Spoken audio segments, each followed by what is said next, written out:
राज्यसेवा मेन्सचा GS2चा paper झाला.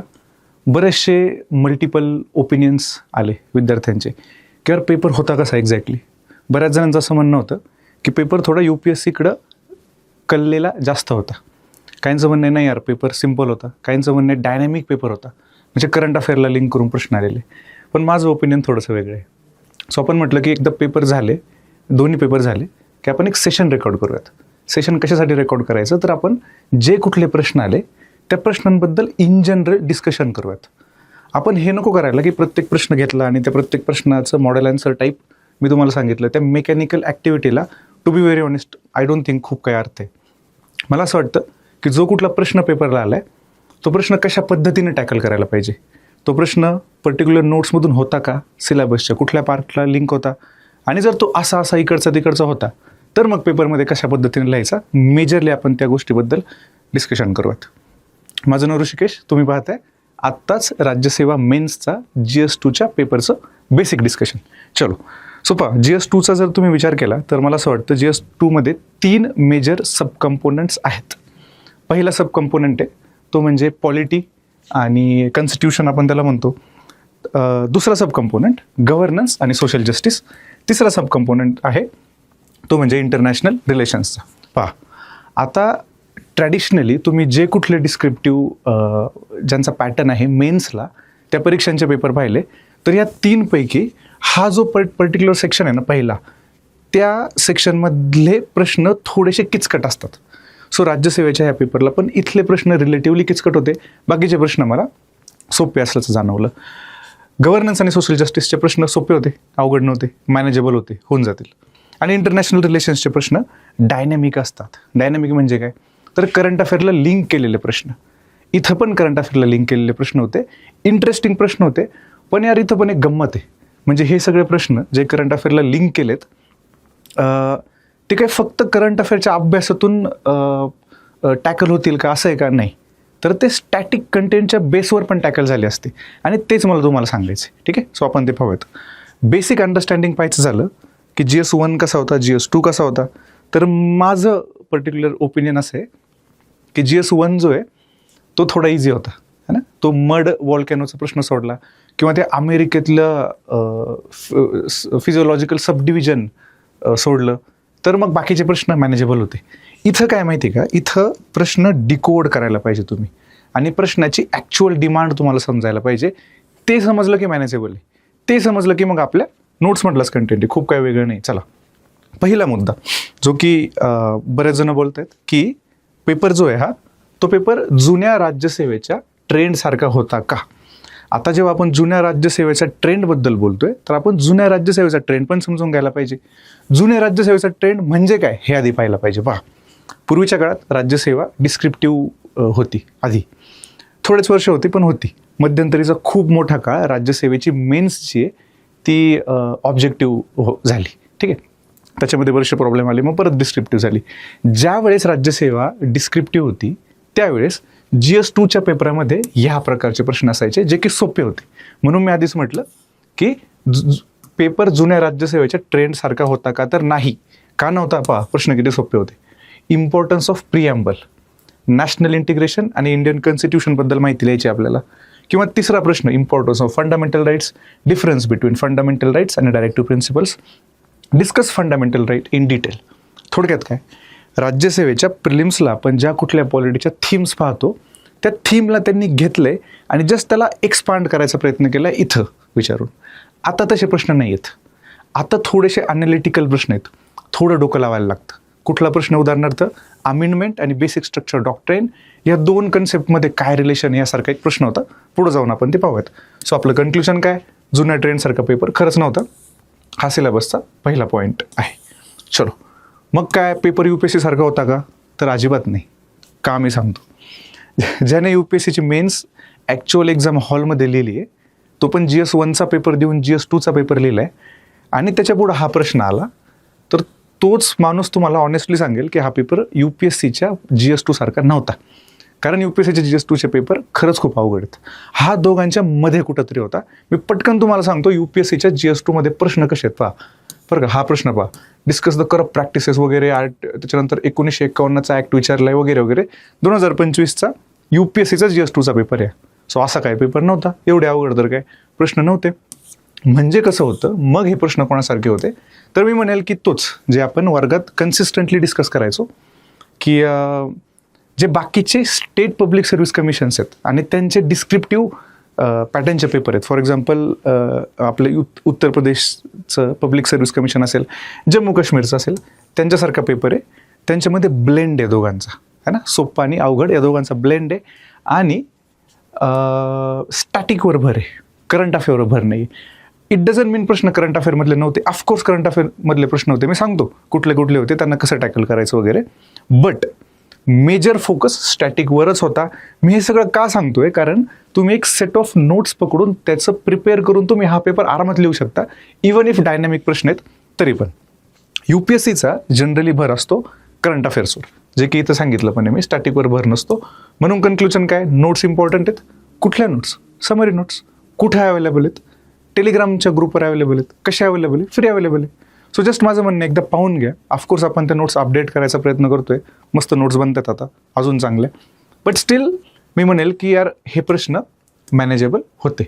सगळे प्रश्न मॅनेजेबल होते का? नाही, बाउन्सर होते 2-3. कुठले बाउन्सर होते? दुसरा प्रश्न तो फायनान्स कमिशनचा रिकमेंडेशनचा प्रश्न, किंवा मध्यंतरी 15 मार्काचा पण एक प्रश्न होता, तो पण आपण पाहूयात. सो समरी नोट्सने फक्त काम होईल का? तर माझं म्हणणे होईल काम, है ना. पण त्या नोट्सच्या व्यतिरिक्त तुम्हाला एक लार्जर इकोसिस्टम पाहिजे. जर तुम्हाला GS2चा पेपर व्यवस्थित अभ्यासायचा लिहायचा असेल तर त्याचं इकोसिस्टम म्हणजे काय वगैरे वगैरे एक्स्ट्रा काय गोष्टी पाहिजे मी तुम्हाला सेशनच्या शेवटी सांगतो. सो आय होप आत्तापर्यंत आपण एक बेसिक आपलं आपण एका पेजवर आलो असू की आपण काय प्रत्येक प्रश्नाला घेऊन त्या प्रश्नाचं मॉडेल आन्सर पाहणार नाही. आपण पाहतोय की या प्रश्नाला टॅकल कसं करायचं, प्रश्न आलेले कुठून, प्रश्न सिलेबसच्या कुठल्या पार्टमध्ये होते. थोडक्यात आपण फर्स्ट इम्प्रेशन पाहतोय, सिलेबसचं लिंकेज पाहतोय. आणि तुम्हाला नेहमी माहितीच आहे म्हणजे की आपण एक प्रामाणिकपणे डिस्कस करूयात, ऑनेस्टली डिस्कस करूया की हा पर्टिक्युलर प्रश्न एक्झाम हॉलच्या प्रेशरमध्ये मॅनेज होणारा होता की नाही. ठीक आहे, चलो आपण सुरू करून देऊयात. पहिला प्रश्न होता GS2चा. हे बघा इथं कोपऱ्यात मी लिहिलंय की हा इझी होता, डिफिकल्ट होता की मॉडरेट होता.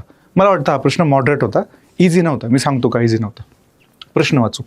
Examined salient features of Indian Constitution and explain how India's historical experiences have shaped its democratic values and fundamental rights. पहा, आता मी तुम्हाला सेटअप सांगतो. मी प्रत्येक प्रश्नाला ह्या पद्धतीचा सेटअप तयार केला आहे.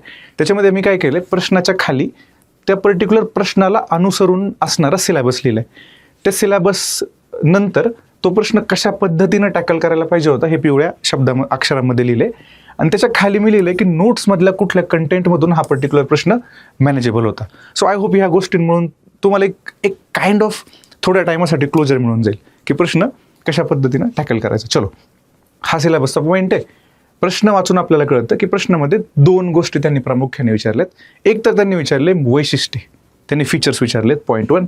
आणि पॉईंट 2 त्यांनी विचारले की हे सगळे त्याच्यामध्ये पण ह्या 2 गोष्टी आहेत, डेमोक्रॅटिक व्हॅल्यूज आणि फंडामेंटल राईट्स. ह्या 2 गोष्टी हिस्टोरिकल एक्सपिरियन्सेसच्या कॉन्टेक्स्टमध्ये कशा पद्धतीनं शेप झाल्यात. म्हणून मी म्हटलं हा प्रश्न मॉडरेट आहे, अवघड नाही आहे, मॅनेजेबल आहे. नोट्स वाचले असतील होऊन जाईल. जर त्यांनी फक्त पहिला पार्ट विचारला असता तर मात्र हा प्रश्न त्यातल्या त्यात बरा होता, इझी होता. चलो, त्यांनी फीचर विचारलेत. फीचर कुठे नोट्समध्ये एक्झॅक्टली लिहिले होते, मी वाचणार नाही. ते वाचत बसलो तर मग 4 तासाचं लेक्चर जाईल, जे की आपला मोटिव्ह पण नाही आहे. हिस्टोरिकल एक्सपिरियन्सेस लिहायचे तुम्हाला. डेमोक्रॅटिक व्हॅल्यूज, मराठीमध्ये लोकशाही मूल्य आणि मूलभूत हक्कांना आकार कसा दिला गेला आहे. पहा, आता हे ओपन एंडेड आहे. आणि जर तुम्ही लेक्चर व्यवस्थित केले असतील तर मला असं वाटतं आपण त्या फंडामेंटल राईट्सच्या केसेस पाहिलेल्या. पहा बरं, सुरुवातीपासून भारताचे फंडामेंटल राईट्स कसे इव्हॉल्व्ह होत चाललेत. म्हणजे अगदी सुरुवातीपासून right to sleep, right to food, right to shelter, right to occupation, right to privacy, या सगळ्या गोष्टी तुम्ही लिहू शकला असता. हे लिहिताना तुम्हाला कोर्टच्या केसेस लागतील लिहायला. हे लिहिताना तुम्हाला डेटा लिहायला लागेल. हे लिहिताना पॉसिबल असेल तर डायग्राम टाकायला लागेल. प्रत्येक प्रश्नाला डायग्राम टाकलीच पाहिजे असं काही नाही आहे. रिलेव्हंट असेल तर डायग्राम टाकायला लागेल. एका पॉईंट नंतर एक्झामिनरला ट्रेंड कळायला लागतो की हा विद्यार्थी कुठं पण डायग्राम टाकत सुटलाय. सो थोडंसं आरामात घेऊन जिथं गरज आहे तिथं ह्यासारख्या गोष्टी आपण करू शकतो. अगेन हे फंडामेंटल राईटच्या इव्होल्युशनला पण तुम्ही 3 पार्टमध्ये डिवाइड केलं असतं. काही एन्व्हायरमेंट रिलेटेड फंडामेंटल राईट्स आहे पहा, ते पोल्युटर पे रिस्पॉन्सिबल पोल्युटर पे प्रिन्सिपल आहे एक, है ना, किंवा सोशो इकॉनॉमिक राईट्स आहे म्हणजेच हे वरचे राईट्स, आणि काही पॉलिटिकल राईट्स पण आहे जे इव्हॉल्व्ह होत चाललेत. पुढं जर डेमोक्रॅटिक व्हॅल्यूबद्दल बोलायचं असेल तर मग ते सोशलिझम, इंदिरा गांधी होत्या, मग त्यांनी ते पेन्शन वगैरे बंद केल्या, त्याच्यानंतर त्या कोर्टाचे केसेस वगैरे, आर्टिकल 14 आणि आर्टिकल 19 हे जे 2 फंडामेंटल राईट आहे त्यांच्याऐवजी आर्टिकल 39 BC या दोघांना प्रायोरिटी दिली गेली. आता पहा, इतकं सगळं टेक्निकल तुम्ही नाही गेले तरी पण चालते, तुम्ही फक्त हे जरी लिहिलं ना नोट्समध्ये, पहा सलंट फीचर्स फक्त लिहिले आणि थोडं इव्होल्युशनचं पण इथं पण लिहिलं पहा नोट्समध्ये, एवढं केलं तरी पण प्रश्न सुटतोय. म्हणून मी म्हटलं प्रश्नाला मॉडरेट प्रश्न आहे, प्रश्न मॅनेजेबल आहे, थोडंसं शांततेत करायला पाहिजे. 10 मार्काचा प्रश्न होता, पहिलाच प्रश्न होता, म्हणून लगेच गडबडून नाही जायचं पहिले प्रश्न पाहून. कारण दुसरा प्रश्न पहा कसा आहे. दुसरा प्रश्न मी म्हणेल, मी डायरेक्ट डी म्हटलंय त्याला, डिफिकल्ट प्रश्न आहे, एकदम ऑनेस्टली बोलत आपण. डिफिकल्ट काय माहिती आहे का, पहा पोस्ट फॅक्टो अनालिसिस करणं खूप सोपं आहे, मी नेहमी सांगतो. पेपर झाला की पेपरबद्दल बच्चन टाकणं सोपं आहे, पण मला सांगा 14वं फायनान्स कमिशन आणि 15वं फायनान्स कमिशनचे रिकमेंडेशन कोण लक्षात ठेवतं? आपल्याला फायनान्स कमिशन माहिती, ट्रॅडिशनली आपण प्रिलिमसाठी फायनान्स कमिशनचे अध्यक्ष कोण होते वगैरे त्याचा अभ्यास करतो, पण या रिकमेंडेशन आणि ते पण प्रश्न पहा, प्रश्न त्यांनी फक्त रिकमेंडेशन नाही विचारलाय, प्रश्न म्हणजे 2 सब डिव्हिजन आहेत. कुठले कुठले आहेत पहा, फक्त कम्पेअर करा असा प्रश्न नाही आहे, इव्हॅल्युएट करायला सांगितली. इव्हॅल्युएट काय करायचं? Evaluate the recommendation of 15th finance commission, पहिला मुद्दा. इव्हॅल्युएट करायचं पहिला मुद्दा. दुसरा मुद्दा, compare it with 14th finance कमिशनचं रिकमेंडेशन. सो प्रश्न अवघड आहे म्हणून त्याला डिफिकल्ट म्हटलं. जेनेरिक पॉईंट्स नाही लिहून चालणार, डेटा नाही लिहून चालणार, ऑफकोर्स म्हणजे डेटा लिहायचा पण तुम्हाला टू द पॉईंट डेटा द्यायला लागेल, जो की रिलेव्हंट डेटा आहे, जो की खरा डेटा आहे. इकडून तिकडून कुठून पण काही पण डेटा नाही लिहून चालणार. स्पेसिफिक फॅक्च्युअल कंटेंट लिहायला लागेल पेपरमध्ये. एवढं तर असेल नाही यार, जो माणूस पेपर चेक करतो त्याच्यासमोर एक काइंड ऑफ मॉडेल आन्सर असेल. आपल्याला नाही माहिती की मॉडेल आन्सर कसं असेल, ते पेपर कसे चेक करतायत, कोण पेपर चेक करतायत, पण बेसिक मॉडेल आन्सर तर असेल. सो हे पॉईंट त्यांच्याकडे असणार आहे. जर आपल्याकडे नसतील, माझं बेटर म्हणणं आहे की हा प्रश्न अगदी शेवटी लिहिला, शेवटच्या 2 मिनिटांमध्ये, काहीच आठवत नाही तेव्हा, तर चालेल. प्रश्न अवघड होता, ठीक आहे, 2 पॉईंट होते प्रश्नाचे, म्हणून म्हटलं अवघड काम आहे, ज्याने प्रश्न खरंच लिहिलाय त्याला मानलं पाहिजे. ऑफकोर्स मला माहिती तुम्ही लिहिलं असेल, पण ॲप्रोप्रिएट लिहिलं असेल ते म्हणतोय मी. ठीक, चलो. जसं आपण म्हटलं की क्वेश्चन नंबर 2 जो आहे तो क्वेश्चन नंबर 2 अवघड होता, तसं आपण हे पण म्हणायला पाहिजे की क्वेश्चन नंबर 3 सोपा होता. कुठला प्रश्न आहे पहा, आपण काय करतो, आपली प्रिलिमसाठी पॉलिटीची फेवरेट थीम कुठली, इंटरस्टेट रिलेशन, झोनल काउन्सिल. पहा लक्ष्मीकांत मधला तो एक बेसिक एक चार्ट आहे, त्या चार्टवरच प्रश्न पडतात. आत्तापर्यंत 3-4 प्रिलिम्सला प्रश्न पडलेत राज्यसेवेच्या, त्यांनी मेन्सला पण एक्झॅक्टली सेम प्रश्न टाकलाय. कुठला प्रश्न आहे, what are the problems of interstate council, है ना, आर्टिकल माहिती आहे आपल्याला किती आहे. Suggest measures of it. काय अवघड प्रश्न आहे, 2 पॉईंट आहेत फक्त. पहा प्रश्नाचे फक्त 2 पॉईंट आहेत, एक तर प्रॉब्लेम्स आणि मेजर्स. ठीक, तुम्ही कुठलाही डिस्क्रिप्टिव्हचा पॅटर्न घ्या, GS2 मध्ये फेडरलिझम आणि इंटरस्टेट रिलेशन्स हे 2 पर्टिक्युलर कॉन्सेप्ट्स जे आहेत, संघराज्यवाद आणि मराठीमध्ये त्याला म्हणतात आंतरराज्य संबंध, खूप महत्त्वाचे आहेत. त्याच कॉन्टेक्स्टमध्ये प्रश्न आलाय. कोऑपरेटिव्ह फेडरलिझमचा थोडासा टच दिला यांनी, इंटरस्टेट काउन्सिलवर प्रश्न होता. मॅनेजेबल प्रश्न आहे, अवघड प्रश्न नाही आहे. मग मी आता हे नाही सांगत बसत बरं का की प्रॉब्लेम्स काय, यार तुम्हाला माहिती आहे काय प्रॉब्लेम आहे, ऐकत नाही. जे मोठं स्टेट आहे ते पॉवर दाखवतं, किंवा असं स्टेट जे सेंटरसोबत लिंक आहे, पॉलिटिकल पार्टी वगैरे, आणि मल्टिपल गोष्टी, खूप प्रॉब्लेम्स आहेत आणि त्याचे इशू पण आहेत.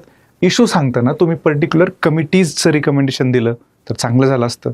पहा तुम्हाला एखादा पर्टिक्युलर पॉईंट माहिती आहे की नाही हे एक्झामिनर पुढं जाऊन नाही चेक करणार, है ना, पण जर तुम्ही कोट केलं तर बरं राहिलं असतं, थोडं फॅक्च्युअली दिसलं असतं तुम्हाला. सो अशा पद्धतीनं मी म्हणेल 3 नंबरचा प्रश्न सोपा होता. नोट्समध्ये पण ऑफकोर्स बेसिकली कव्हर केलेला होता. 4 नंबरचा प्रश्न मस्त प्रश्न आहे, एकदम इझी कॅटेगरीमध्ये टाकेल मी त्याला. का बरं? कारण प्रेडिक्टेबल प्रश्न होता, है ना, आपल्याला माहिती आहे संसदेमध्ये काय चालतं.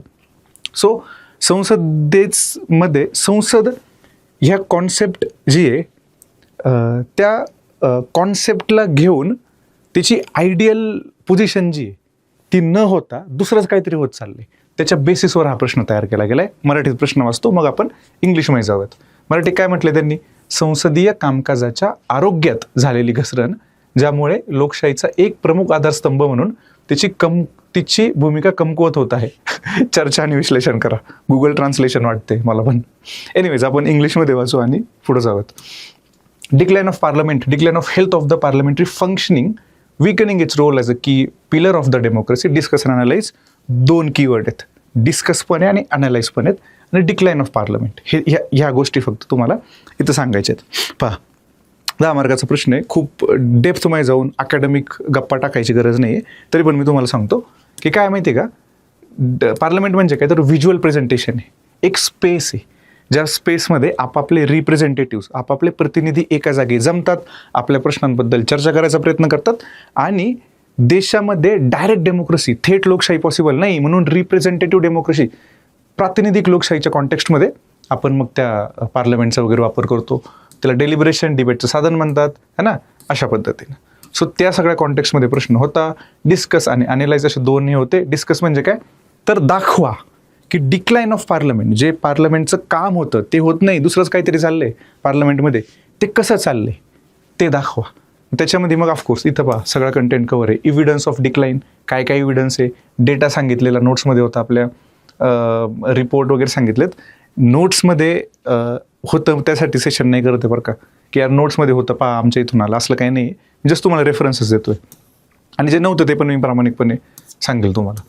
सो डिस्कस पहिला पॉईंट, अनालाइज दुसरा पॉईंट. अनालाइजमध्ये तुम्हाला 2 गोष्टी द्यायला लागतील. एक म्हणजे कॉजेस, जर डिक्लाइन होते तर का होते, ते क्रिमिनलायझेशन ऑफ पॉलिटिक्स वगैरे त्यासारख्या गोष्टी, कारणं द्यायला लागतील, है ना, डिक्लाइन का होते पार्लमेंटचं. आणि दुसरा इम्प्लिकेशन्स म्हणजे याचा परिणाम काय होईल. ठीक आहे, आता पहा 10 मार्काचा प्रश्न होता. मला माहिती आहे तुम्ही अगदी अशा पद्धतीनं डिकोड करून नाही उत्तर लिहिलं तरी पण चालते. तुम्ही इन जनरल डिक्लाइन ऑफ पार्लमेंटवर प्रश्न लिहिला तरी पण चालते. मी सांगतो, मी एका स्टुडंटसोबत बोलत होतो, त्याचं असं म्हणणं आहे की उत्तरोत्तर मेन्समध्ये जी पोरं पेपर लिहित आहेत ना त्यांची संख्या कमी कमी होत चालली. म्हणजे एसएला कमी पोरं होते, GS1ला अजून कमी पोरं, GS2ला अजून कमी पोरं. ह्या सगळ्या कॉन्टेक्स्टमध्ये तुम्ही इतक्या डीप नाही घुसले तरी पण चालते. तुम्ही बेसिक डिमांड हिट केली तरी पण चालते, पण लिहा. ठीक आहे, चलो. हां, बाकी तुम्ही जर अनालाइज करून इम्प्लिकेशन्स, त्याचे परिणाम लिहिताय तर वे फॉरवर्डमध्ये 1-2 पॉझिटिव्ह पॉईंट दिले असते की बाबा असं सगळं चाललंय, मग हे सगळं अवॉइड करायला, रोखायला, है ना, आपल्याला एक्झॅक्टली काय करायला लागेल, वे फॉरवर्ड म्हणतो आपण त्याला, तर चाललं असतं. पण अगेन 10 मार्काच्या कॉन्टेक्स्टमध्ये खूप पार्ट होऊन जातात. मला समजतं येते इथं बोलून उभं राहून बोलणं सोपं आहे. बेसिक पद्धतीनं क्वेश्चन डील केला तरी पण चालून जाईल, नो प्रॉब्लेम. 5व्या नंबरचा प्रश्न, अगेन मी या 5व्या नंबरच्या प्रश्नाला सोपा प्रश्न म्हणेल. कधी माहिती आहे का, जर तुम्हाला प्रश्न समजला तर पहा बरं का. भारताचे चांगले शासन म्हणजे सुशासन आणि पारदर्शकता सुनिश्चित करण्यात कार्यकारी आणि न्यायपालिका यांची भूमिका स्पष्ट करा. याच्यामध्ये सिलेबसचे 2 पॉईंट त्यांनी इंटिग्रेट केलेत. कुठले 2 पॉईंट आहे पहा बरं का सिलेबसचे. एक तर पहा हा एक सिलेबसचा पॉईंट आहे ज्याच्यामध्ये ट्रान्सपरन्सी, अकाउंटेबिलिटी, है ना, ह्यासारख्या गोष्टी सांगितल्यात, गव्हर्नन्सच्या गोष्टी सांगितल्यात. प्लस हा एक सिलेबसचा पॉईंट आहे, याच्यामध्ये सेपरेशन ऑफ पॉवर बद्दल त्यांनी सांगितले. सेपरेशन ऑफ पॉवर म्हणजे काय, आपल्या लोकशाहीचे 3 अंग आहेत आपण म्हणतो. कुठले 3 अंग आहेत तर ज्युडिशियरी, लेजिस्लेचर आणि एक्झिक्युटिव्ह, है ना. त्याच्यापैकी 2 गोष्टींबद्दल इथं आपण बोललो, एक्झिक्युटिव्हबद्दल बोललो आणि ज्युडिशियरीबद्दल बोललोय. यांचा रोल पाहायचा आहे आपल्याला. कशासाठी रोल पाहायचा आहे, 2 गोष्टींसाठी. एक तर गुड गव्हर्नन्स आणि ट्रान्सपरन्सी. सिलेबसच्या डायरेक्ट कन्सेप्ट आहेत, है ना. सो हे 2 पार्ट तुम्ही व्यवस्थित केले असतील तर होऊन जाईल. मी खूप डिटेलमध्ये जात नाही. एक्झॅक्टली सिलेबसचा पॉईंट होता. एक्झिक्युटिव्हचा रोल पहा कसा असेल आणि ज्युडिशरीचा रोल ट्रान्सपरन्सी आणि अकाउंटेबिलिटी मेंटेन करण्यासाठी कसा असेल पहा. एक्झिक्युटिव्ह काय करेल तर right to information, direct benefit transfer करेल, है ना, लोकपाल आहे किंवा सोशल ऑडिट वगैरे, या सगळ्या कन्सेप्ट आपण आरामात डिस्कस केलेले लेक्चरमध्ये. दुसरं आहे ज्युडिशियरी म्हणजे आपली न्यायपालिका. न्यायपालिका काय करेल तर PIL नावाची कन्सेप्ट आहे. ज्युडिशियल रिव्ह्यू माहिती आहे आपल्याला, लिबरल इंटरप्रिटेशन ऑफ कॉन्स्टिट्यूशन म्हणूयात आपण, की जे संविधान आहे आपलं त्या संविधानाचा अर्थ लावायचं काम करतं न्यायपालिका, न्यायमंडळ. तर ते मग लिबरल पद्धतीनं थोडंसं चांगल्या पॉझिटिव्ह पद्धतीनं करेल. ज्युडिशियल ॲक्टिव्हिझम, ज्युडिशियल ओव्हररीच वगैरे यासारखे पॉईंट तुम्ही लिहू शकत होते. याच्यापैकी तुम्ही 2-3 पॉईंट जर लिहून आलेत ना तरी काम झालंय, है ना. ठीक आहे, जास्त लोड नाही घ्यायचा. हा होता क्वेश्चन नंबर 5. आपण जाऊयात क्वेश्चन नंबर 6 कडे. मी म्हणेल क्वेश्चन नंबर 6 आहे ना, हा मॉडरेट आहे. का मॉडरेट आहे मी सांगतो तुम्हाला. आधी आपण प्रश्न वाचूयात.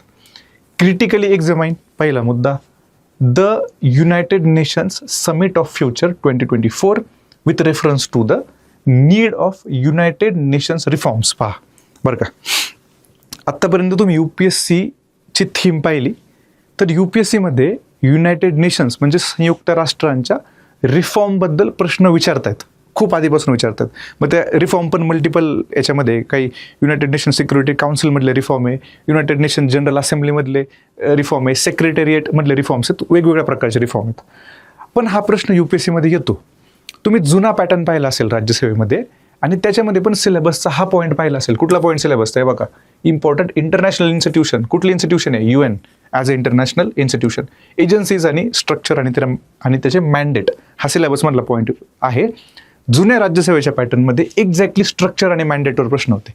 एक्झॅक्टली प्रश्न विचारायचे ते युनायटेड नेशन जनरल असेंब्लीच्या स्ट्रक्चर आणि मॅन्डेटबद्दल माहिती लिहा, असे प्रश्न होते. WHOचं स्ट्रक्चर आणि मॅन्डेटबद्दल माहिती लिहा, असे प्रश्न होते. इथं काय केलं त्यांनी, UPSCकडे थोडेसे हे गेले आहेत. त्यात पण त्यांनी करंट अफेअरला लिंक केलं आहे. पहा बरं का, आता इथं लोड नाही घ्यायचा. बरेच जण टेन्शन आले असतील, यार United nation summit for future 2024 म्हणजे काय. माहिती असेल बेस्ट, माहिती नसेल तरी पण टेन्शन नाही घ्यायचं. अल्टिमेटली त्यांनी युनायटेड नेशनचे रिफॉर्म विचारलेत. मला सांगा, कुठली तरी कॉन्फरन्स झाली 2024ला झाली आणि त्याच्यामध्ये रिफॉर्मबद्दल बोललं, ते कुठल्या वेगळ्या रिफॉर्मबद्दल बोलते का? ते त्याच रिफॉर्मबद्दल बोलतील जे आपण स्टॅटिकमध्ये आत्तापर्यंत वाचले. कारण युनायटेड नेशनची प्रोसेस काही एवढी सोपी नाही आहे ना, की 2024ला काही रिफॉर्म केले, 25ला वेगळे काहीतरी करून टाकले आणि सगळं स्ट्रक्चर चेंज करून टाकलं. एक बेसिक सेट ऑफ रिफॉर्म खूप वर्षापासून, अगदी मागच्या 30-40 वर्षापासून आपल्याला करायचे असं आपण म्हणतोय. ते होत नाही आहेत. 2024ला समिट झाली, तिथं पण एक्झॅक्टली तेच बोलले. ठीक आहे. सो समिटबद्दल माहिती असेल, वेल अँड गुड. वेगवेगळ्या प्रकारचे रिफॉर्म्स आहेत, त्याच्यामध्ये डिटेलमध्ये जात नाही मी. स्टॅटिकमध्ये कुठले आहेत तर बाबा, working methodology, regional representation, veto power, security काउन्सिलची मेंबरशिप. नोट्समध्ये आहे का तर ॲब्सल्युटली एकदम डिटेलमध्ये नोट्समध्ये लिहिले. तुम्ही इंटरनॅशनल रिलेशन्सच्या नोट्समध्ये शेवटचा पार्ट उचकून पहा. शेवटचा पार्ट सिलेबसचा, इन्स्टिट्यूशन्स आणि देअर मॅन्डेट्स वगैरे, मेथडॉलॉजी वगैरे, त्याच्यामध्ये ही गोष्ट मेन्शन केलेली आहे. चलो, सो म्हणून मी काय म्हटलं, म्हणून हा प्रश्न जो आहे ना, तो प्रश्न मॉडरेट आहे, इझी नाही. त्यांनी डायरेक्ट विचारलं असतं की रिफॉर्मबद्दल लिहा तर प्रश्न इझी होता, अदरवाईज प्रश्न मॉडरेट येतो. Question number 7.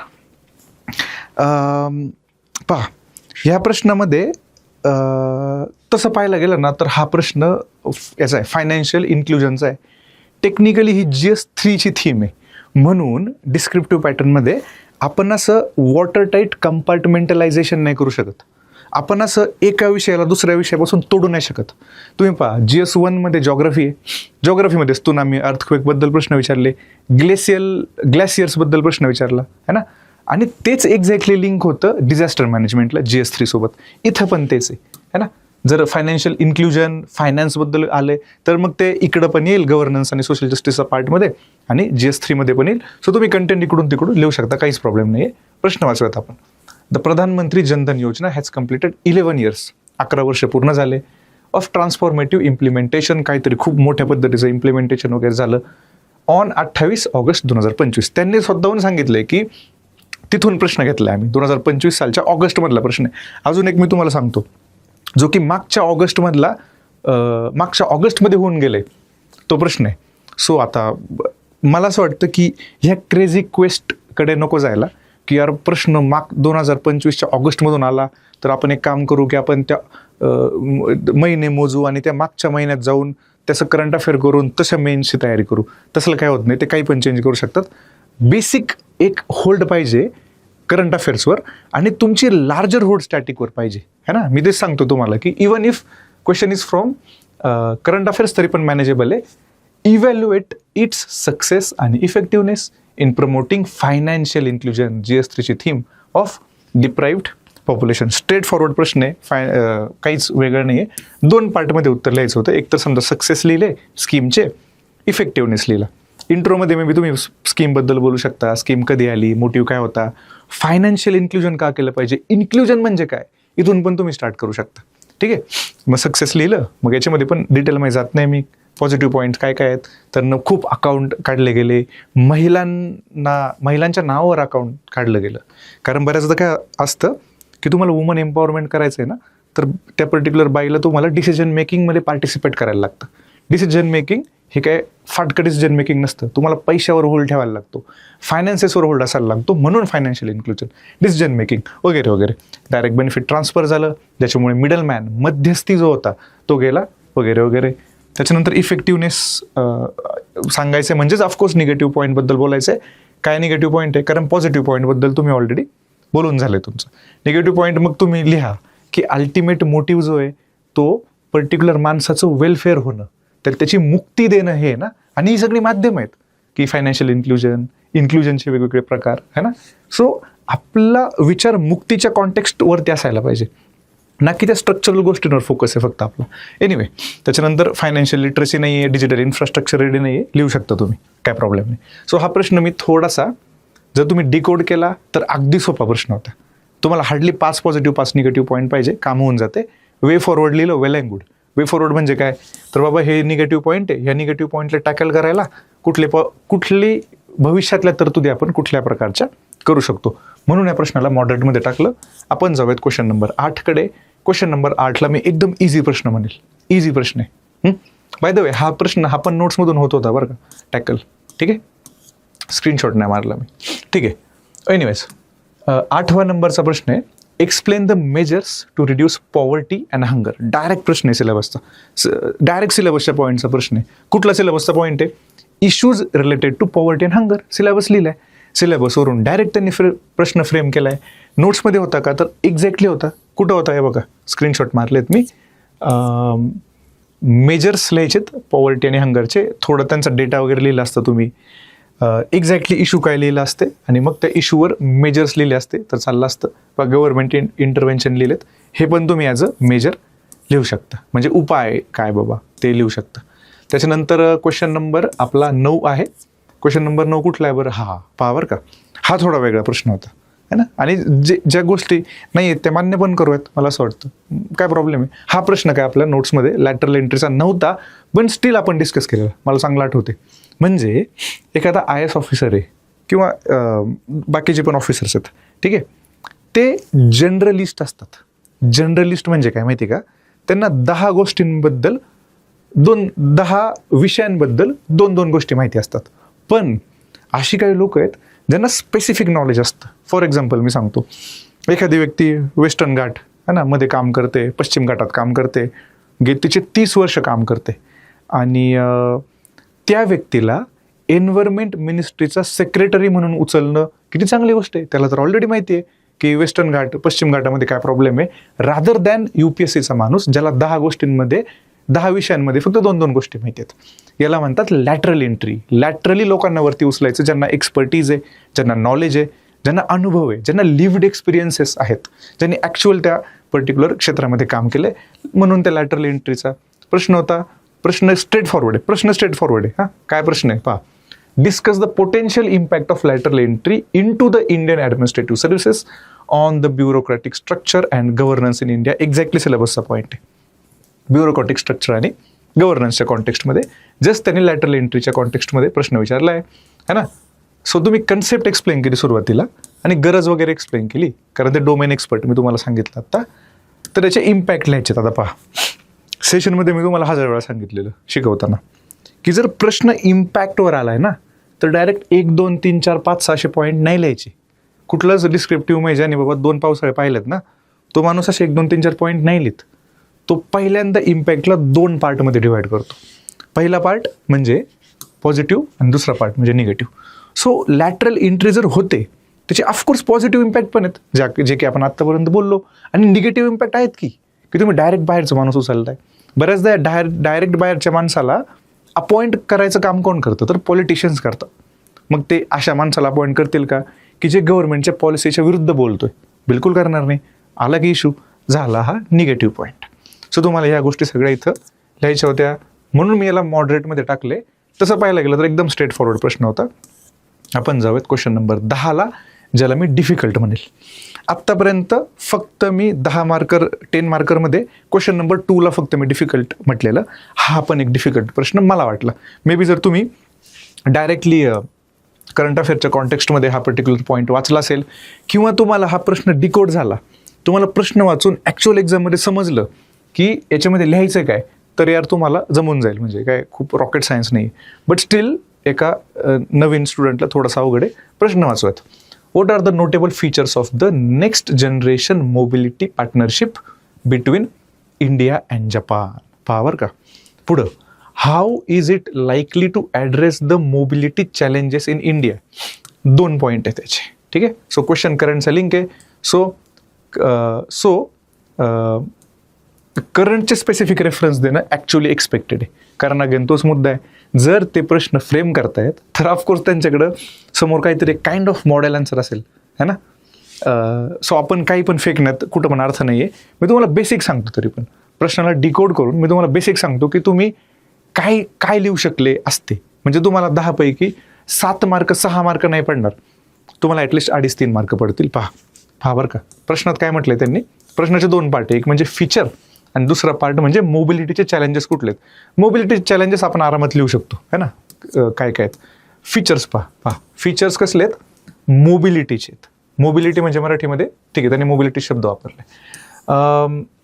मला प्रामुख्याने मोबिलिटी शब्द दिसला 4 गोष्टी आठवतात.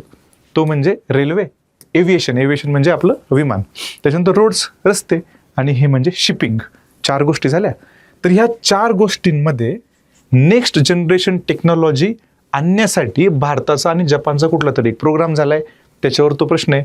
मग नेक्स्ट जनरेशन टेक्नॉलॉजी आहे कुठली असेल सांगा बरं. आपल्या आजूबाजूला कुठल्या टेक्नॉलॉजी आहेत? Data analytics, machine learning, internet of things, hydrogen fuel वापरायला लागलोय आपण आत्ता, क्लीन फ्युएल म्हणतो आपण त्याला, ती गोष्ट. त्याच्यानंतर डिकार्बनायझेशन करायचं आपल्याला, आपल्या वाहतुकीचं, मोबिलिटीचं, त्याच्या संदर्भात डेटा अनालिटिक्स. त्याच्यानंतर जी लोक मोबिलिटीच्या सेक्टरमध्ये काम करतात, या वाहतुकीच्या क्षेत्रामध्ये, त्यांना आपल्याला कौशल्य द्यायची आहेत, स्किल्स प्रोव्हाइड करायचे आहेत. तो एक मुद्दा झाला. सो बेसिकली जपानसोबत हेच केलं आहे आपण ह्या पार्टनरशिपमध्ये. आणि मला नाही वाटत तर हे अनइमॅजिनेबल आहे. असं नाही काही केलं की यार आपण डायरेक्ट स्विगीवाला जो माणूस आहे आपला, है ना, मोबिलिटीच्या कॉन्टेक्स्टमध्ये आपण ऑर्डर करतो स्विगीवाला, तो डायरेक्ट हवेतून उडून आपल्यापर्यंत येईल. एवढ्या पुढं तर टेक्नॉलॉजी नाही गेली. आत्ता आपण काय करतोय, AI बद्दलच डिस्कस करतोय. आपण जपानसोबत हेच केलं असणार आहे आणि हेच लिहायचं आहे या ठिकाणी. ठीक आहे. सो हा झाला याचा पहिला पॉईंट. ऑफकोर्स तुम्हाला करंटचे रेफरन्सेस द्यायला लागतील, अदरवाईज तुमचे मार्क 5च्या पुढं पुश नाही होणार, 5च्या खाली मार्क तुम्हाला पडून जातील जर पेपर चांगला चेक केला तर. पुढं मोबिलिटी चॅलेंजेस कुठले आहेत भारतामध्ये? इन्फ्रास्ट्रक्चरच नाही आहे बाबा, खड्डे आहेत रस्त्यात, पब्लिक ट्रान्सपोर्ट नाही आहे, इश्यू आहेत, गर्दी, कंजेशन, आणि मग ते एन्व्हायरमेंटल इश्यूज ना, पर्यावरणाचे. मग पर्यावरणाचं बद्दल लिहिताना लक्षात घ्या, पर्यावरणाबद्दल लिहिताना फक्त झाडांबद्दल नाही लिहायचं, प्राण्यांबद्दल पण लिहायचं. मी सांगितलेलं तुम्हाला, डिझास्टर मॅनेजमेंटमध्ये डिझास्टर आला, एखादी आपत्ती आली की त्याच्याबद्दल लिहिताना प्राण्यांबद्दल पण लिहा, है ना. इम्पॉर्टंट घटक आहेत ते. सो अशा पद्धतीनं मी या प्रश्नाला डिफिकल्टमध्ये टाकेल आणि आपण जाऊयात 15 मार्काच्या प्रश्नाकडे. तो म्हणजे क्वेश्चन नंबर 11. ह्या प्रश्नाला पण मी इझी टू मॉडरेटमध्ये टाकेल. का असं करेल? प्रश्न डिकोड झाला तर प्रश्न इझी, प्रश्न डिकोड नाही झाला तर प्रश्न मॉडरेट आहे. प्रश्न डिफिकल्ट नाही आहे, मॉडरेट आहे. प्रश्न वाचवत आपण, पहा बरं का. आता पहा, आणि मी म्हणेल की हा सगळ्यात कन्सेप्च्युअल प्रश्न आहे. आत्तापर्यंत कन्सेप्च्युअल ट्रेंड नव्हता, ज्यावेळेस डिस्क्रिप्टिव्ह पॅटर्न होतं तेव्हा. UPSCच्या टाईप म्हणूयात आपण हा प्रश्न या ठिकाणी आहे. Parliament's power to amend the constitution is wide, ठीक आहे, बट नॉट अनलिमिटेड. बरं, discuss the statement in the light of basic structure doctrine and recent constitutional development. पहा बरं का. आता तुम्हाला माहिती आहे भारतामध्ये संविधान लिहिलं गेलं. संविधान असं नाही की ते लिहिलं आणि कपाटात ठेवून दिलं. समाज बदलत राहतो, इकॉनॉमी, पॉलिटिक्स, सोसायटी बदलत राहते. त्या बदलांना संविधानाला पण रिस्पॉन्ड करायला लागतं. म्हणून संविधानामध्ये आपल्या संविधान निर्मात्यांनी एक सगळ्यात महत्त्वाची कन्सेप्ट ॲड केली, त्याला म्हणतात कॉन्स्टिट्युशनल अमेंडमेंट. मराठीमध्ये त्याला म्हणतात घटना दुरुस्तीची प्रक्रिया त्यांनी टाकून दिली आहे. म्हणजे समाजामध्ये ज्या गोष्टी बदल होतील त्या गोष्टींना रिस्पॉन्ड करेल कॉन्स्टिट्यूशन. म्हणजे विचार करा, ज्यावेळेस आंबेडकर लिहित होते त्यावेळेस आंबेडकरांना माहिती नव्हतं की आर्टिफिशियल इंटेलिजन्स, मशीन लर्निंग नावाची गोष्ट येईल, गाड्या आपोआप चालतील. त्यांना माहिती नव्हतं, पण त्यांना हे माहिती होतं की असं काहीतरी होऊ शकतं. म्हणून स्पेस दिला, अमेंडमेंट केली, वगैरे वगैरे. मोटिव्ह किती चांगला होता, है ना. म्हणजे जो हेतू होता तो खूप छान होता. झालं काय तुम्हाला माहिती आहे? काय झालं तर डिक्लाइन ऑफ पार्लमेंट.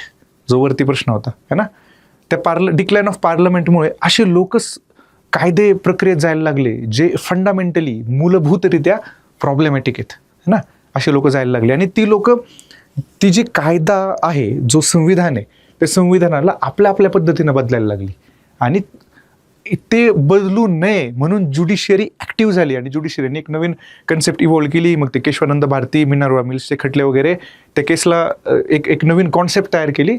त्या कॉन्सेप्टला म्हटलं गेलं basic structure doctrine. So basically constitutional amendment, घटना दुरुस्ती एका हाताला आणि बेसिक स्ट्रक्चर डॉक्ट्राईन दुसऱ्या हाताला, दोघांचं मिक्सचर करून प्रश्न विचारला. UPSCमध्ये असा प्रश्न येतो. सो या ठिकाणी प्रश्न होता. मी असं म्हणेल की इवन काही ना स्टुडंट हे पण म्हणत होते की पेपर कोणाच्या फेवरमध्ये होता, जे ट्रॅडिशनली UPSCची मेन्स लिहित आहेत की राज्यसेवेचा ऑब्जेक्टिव्हचा अभ्यास करून मेन्सला आले त्यांच्या फेवरमध्ये. मी म्हणेल त्याचा पण ब्लेंड होता. कारण मे बी राज्यसेवेचा ट्रॅडिशनली अभ्यास करणाऱ्या स्टुडंट्सला मे बी 14व्या आणि 15व्या फायनान्स कमिशनबद्दल 2 पॉईंट जास्त माहिती असतील. UPSCचे स्टुडंट्स कदाचित हा प्रश्न चांगल्या पद्धतीनं हँडल करू शकतात. येस. सो तुम्हाला बेसिक स्ट्रक्चर डॉक्ट्राईन अल्टिमेटली याच्याबद्दल लिहायचं आहे, पण ते पण याच्यामध्ये रिसंट डेव्हलपमेंट आत्ता एवढ्यात काय झालंय ते तुम्हाला लिहायचं होतं. मग त्याच्यामध्ये मे बी तुम्ही NJSCचा खटला लिहू शकता. 103वी घटना दुरुस्ती झाली आहे आणि राईट टू प्रायव्हसी. खूप उदाहरणं आहेत. पहा, आपण जेव्हा पॉलिटिक्स शिकत होतो तेव्हा मी तुम्हाला सांगत होतो की तुमच्याकडे डेटाची फाईल पाहिजे जी की मीच तुम्हाला देतोय, डेटा तयार करून देतोय, फक्त ते वाचा, पाठ करा, पेपरमध्ये जाऊन लिहा. बऱ्याच स्टुडंटनी लिहिलं पण आहे. डायग्रामची फाईल पण तुमच्याकडे होती. एक गोष्ट I was expecting from you. कुठली गोष्ट? की तुम्ही अख्ख्या पॉलिटिक्सच्या नोट्समध्ये जे एक्झाम्पल लिहिलेत ते काढा आणि एका कुठल्या तरी सेपरेट नोटमध्ये लिहा. जे की मी माझ्या मेन्सला करायचो. GS1चा पेपर झाला की GS2चा पेपर लिहिताना मी ते एक्झाम्पल वाचायचो आणि एक्झॅक्टली तेच एक्झाम्पल लिहायचो जे की इथं एक्सपेक्टेड होतं. पहा ना, हे 3 एक्झाम्पल कुठून सुचले मला? हे काय मला सडनली हवेतून नाही सुचले. पहिला प्रश्न आठवा, हिस्टोरिकल इव्होल्युशन विचारलेलं त्यांनी, त्या डेमोक्रॅटिक व्हॅल्यूज आणि अजून एक कुठला तरी पॉईंट होता, तिथं पण तुम्हाला एक्झाम्पल लिहायचे होते. सो ते अचानक नाही आठवत, ते तुम्हाला एका पर्टिक्युलर नोट असायला पाहिजे तुमच्याकडं, एक्झाम्पलची नोट असायला पाहिजे. सो मे बी तुम्ही हे लेक्चर जर GS2च्या पेपरानंतर पाहताय तर प्लीज हे लक्षात ठेवा की GS3 आणि 4चा पेपर राहिलाय. थोडे कीवर्ड आणि एक्झाम्पल वगैरे सेपरेट करून ठेवा, म्हणजे असे प्रश्न टॅकल करायला मेजर प्रॉब्लेम तुम्हाला येणार नाही. नोट्समध्ये होतं का तर एक्झॅक्टली प्रश्न होते नोट्समध्ये, मॅनेजेबल आहेत. ठीक आहे, चलो. 12 नंबरचा प्रश्न मी म्हणेल हा प्रश्न डिफिकल्ट होता. तिसरा प्रश्न डिफिकल्ट म्हणेल मी. का डिफिकल्ट होतं? याला 2 कारणं आहेत. एक तर आयोग तुमच्याकडनं स्पेसिफिक काहीतरी स्पेसिफिक गोष्ट एक्सपेक्ट करतं. त्यांनी स्पेसिफिकली सांगितलंय की डिव्होल्युशन इंडेक्स बद्दल पंचायत डिव्होल्युशन इंडेक्स 2024 याच्याबद्दल पर्टिक्युलरली त्यांनी तुम्हाला प्रश्न विचारलाय. पॉईंट 1 आणि पॉईंट 2, जरी तुम्हाला तो माहिती आहे तरी प्रश्नाची लेंथ पहा किती मोठी. असे प्रश्न असतात UPSCला. हा प्रश्न सोपा आहे. UPSCला इवन इफ राज्यसेवेने 4 ओळीचा प्रश्न विचारलाय तरी पण प्रश्न सोपा आहे. ॲक्च्युली वाचला तर सोपा आहे. UPSCचा प्रश्न थोडा किचकट आहे, म्हणून मी म्हणतो की यार UPSCचा अगदी त्या लेवलचा पेपर नव्हता. स्टेटमेंट वाचूयात आपण. काय? The devolution index serves as a tool for strengthening cooperative federalism, ठीक आहे, अँड लोकल सेल्फ गव्हर्नमेंट, ठीक आहे, enabling states to identify areas for improvements and adopt best practices for more empowered and effective panchayats. Comment करायला सांगितलं त्यांनी. कशावर? On panchayat devolution index 2024 with reference to above statement. पहा, लिहायचं काय एक्झॅक्टली. बऱ्याच विद्यार्थ्यांचा हा गोंधळ होतो की ते चालू करतात लिहायला इथून की सर्व as a tool of strengthening cooperative federalism, मग ते लिहायला सुरुवात करतील कोऑपरेटिव्ह फेडरलिझम पासून. नाही, प्रश्नात त्यांनी कमेंट करायला विचारले. कशाच्या रेफरन्समध्ये? ह्या इंडेक्सच्या रेफरन्समध्ये. पर्टिक्युलर गोष्ट तुमच्याकडून एक्सपेक्ट केली. वरच्या लिडिंग स्टेटमेंटमध्ये जे काही लिहिलंय त्याचे रेफरन्सेस तुम्ही, ऑफकोर्स ते रेफरन्सेस इनहरंटली तुम्हाला पेपर लिहिताना लिहायला लागतील, पण तुमचा फोकस असायला पाहिजे ह्या इंडेक्सकडे. तो प्रश्न आहे. म्हणून मी या प्रश्नाला म्हणलं डिफिकल्ट प्रश्न आहे. हिडन डिमांड होती. त्याच्यात पण त्यांनी करंट अफेअरचा प्रश्न विचारलाय, स्पेसिफिक प्रश्न विचारलाय. काय लिहिता आलं असतं पाहूयात आपण. थोडं डिव्होल्युशन इंडेक्सबद्दल तुम्ही लिहिलं असतं. 2024च्या इंडेक्समध्ये एक्झॅक्टली काय होतं ते तुम्ही लिहिता आलं असतं. आणि नंतर तुम्हाला इम्पॉर्टन्स लिहायचं आहे, कारण तुम्हाला कमेंट करायला सांगितलंय. इम्पॉर्टन्स लिहायला लागेल तुम्हाला या इंडेक्सचा. आणि मग तो इम्पॉर्टन्स ऑफकोर्स तुम्हाला कॉपरेटिव्ह फेडरलिझम आणि लोकल सेल्फ गव्हर्नन्स किंवा गव्हर्नमेंटच्या कॉन्टेक्स्टमध्ये लिहायला लागेल. आलं का? पहा मी काय म्हटलं तुम्हाला इम्पॉर्टन्स लिहायचं आहे. हे दोन गोष्टी वरच्या लिडिंग स्टेटमेंटमधूनच घेतलेत. याच्या व्यतिरिक्त ऑफकोर्स इम्पॉर्टन्सचे अजून पण पॉईंट येतील. ठीक आहे ना, ओपन एंडिंग येते, तो मेजर इश्यू नाही आहे. सो इम्पॉर्टन्स लिहून झालं की पुढचा मुद्दा आपल्याला तुम्हाला अल्टरनेटिव्ह इमॅजिनेशन लिहायचं आहे. निगेटिव्ह पॉईंटबद्दल पण लिहायचे. थोडक्यात पहा, जास्त कन्फ्युजन, जसं तुम्हाला मी लांबडं बोलत नाही जास्त. इंडेक्स आहे, इंडेक्सबद्दल माहिती लिहायची आहे. पॉझिटिव्ह पॉईंट, निगेटिव्ह पॉईंट लिहायचे. फक्त ते स्पेसिफिक असायला पाहिजेत, काही पण लिहून नाही चालणार है ना. पहा, स्ट्रक्चरिंगसाठी थोडंसं त्रासदायक आहे, बट लिडिंग स्टेटमेंटचा लोड नाही घ्यायचा है ना. आपण काय करायचो, प्रायच्या टेस्टमध्ये ऑफकोर्स आपण ह्या पद्धतीचे पेपर मुद्दाम सेट केलेले. क्रॅश कोर्सचे विद्यार्थी जर पाहत असाल किंवा इव्हन टेस्ट सिरीजचे पण, त्यांना माहिती आहे की आपला GS1चा पेपर आपण किती अवघड काढलेला आपल्या टेस्ट सिरीजमधला. इव्हन GS3चा पण पेपर एक अवघड होता. कारण हेच होतं, कारण माहिती नव्हतं आपल्याला की जुना ट्रेंड फॉलो करतील की नवीन 4 ओळीचे प्रश्न येतील. आला 4 ओळीचा प्रश्न. ठीक आहे, चलो आपण जाऊयात नेक्स्ट पॉईंटकडे. तो आहे very easy question number 13. Easy म्हटलंय त्याला. काय question number 13? Explain the position and importance of gram panchayat in the panchayati raj system. Panchayat raj योजनेमध्ये ग्रामपंचायतीचे स्थान आणि महत्त्व सांगा, स्पष्ट करा. ठीक आहे, हे बघा, आपण ही गोष्ट समजून घ्यायला पाहिजे की अल्टिमेटली जर तुम्ही राज्यसेवा पास होऊन सर्व्हिसमध्ये जाल तर तुमचं कोलॅबोरेशन रुरल डेव्हलपमेंट, ग्रामीण विकासाच्या कॉन्टेक्स्टमध्ये खूप जास्त आहे. म्हणून तुम्ही जर जुने प्रश्न काढले राज्यसेवा डिस्क्रिप्टिव्हचे, तुम्हाला कळेल की रुरल डेव्हलपमेंट या पर्टिक्युलर थीमवर खूप प्रश्न विचारलेत त्यांनी, खूप प्रश्न विचारलेत. मग त्यांनी अगदी कुठला पण गव्हर्नन्सचे टॉपिक पण रुरल डेव्हलपमेंटनं कनेक्ट केलेत. GS3चे टॉपिक पण इकॉनॉमीचे रुरल डेव्हलपमेंटनं कनेक्ट केलेत.